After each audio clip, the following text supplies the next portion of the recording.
সেমিতে যাওয়ার দিনে মাঠেই রেফরিকে শাসিয়ে আলোচনায় মেসি। কি বলেছিলেন রেফরিকে মেসি? দেখুন, সেমিতে ওঠার লড়াইয়ে সুইজারল্যান্ডের বিপক্ষে বড় পরীক্ষা দিয়েছে আর্জেন্টিনা। বর্তমান বিশ্ব চ্যাম্পিয়নরা শুরুতে লিড পেলেও সেখানে সমতা টানেন সুইজরা। তবে ম্যাচের উত্তেজনার মাঝে আলোচনার কেন্দ্রে মেসি ও রেফারি জোয়াও পিনহেইরার বাকবিতণ্ডা। প্রশ্ন উঠেছে, রেফারিকে আসলে কি বলেছিলেন মেসি? ম্যাচের এক পর্যায়ে পর্তুগিজ রেফারির সঙ্গে মুখোমুখি অবস্থানে দেখা যায় মেসিকে। রেফারির একটি সিদ্ধান্তে অসন্তুষ্ট হয়ে তিনি নিজের বিরক্তি প্রকাশ করেন। রেফারির উদ্দেশ্যে মেসি বলেন, ভালোভাবে কথা বলুন, অসম্মান করবেন না, আমার সঙ্গে সম্মান রেখে কথা বলুন, আমি আপনার সঙ্গে সম্মান রেখেই কথা বলেছি।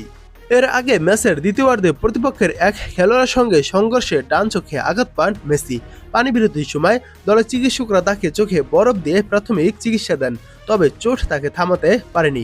ম্যাচের একের পর এক সুযোগ তৈরি করেছেন আর্জেন্টাইন অধিনায়ক, যদিও গোলের দেখা পাননি। তবে সুইজারল্যান্ডের বিপক্ষে আর্জেন্টিনার প্রথম গোলে অবদান ছিল মেসির। অ্যালেক্সিস ম্যাক অ্যালিস্টারের গোলে অ্যাসিস্ট করে দলকে এগিয়ে দেন তিনি। সেই অ্যাসিস্টের মাধ্যমে বিশ্বকাপ ইতিহাসে সর্বোচ্চ অ্যাসিস্ট দাতার তালিকায় ব্রাজিল কিংবদন্তি পেলের রেকর্ড স্পর্শ করেন আর্জেন্টাইন অধিনায়ক।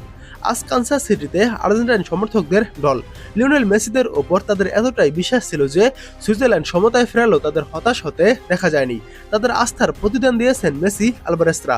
অতিরিক্ত সময়ের দ্বিতীয়ার্ধে দুটি গোল করে স্বস্তির জয় পেয়েছে আর্জেন্টিনা। সুইসদের 3-1 গোলে কোয়ার্টার ফাইনালে হারিয়ে সেমিফাইনালে উঠেছে তিনবারের বিশ্ব চ্যাম্পিয়ন আর্জেন্টিনা। আর্জেন্টিনা প্রথমার্ধে 1-0 গোলে এগিয়েছিল। অ্যালেক্সিস ম্যাক অ্যালিস্টার গোলটি করেন। তারপরে বিরতি থেকে ফিরে একাধারে আক্রমণ সানিয়ে সমতায় ফিরে সুইজারল্যান্ড। শেষ দিকে আর্জেন্টিনা কয়েকটি সুযোগ নষ্ট করলে আর কোনো গোলের দেখা হয়নি নির্ধারিত সময়ে।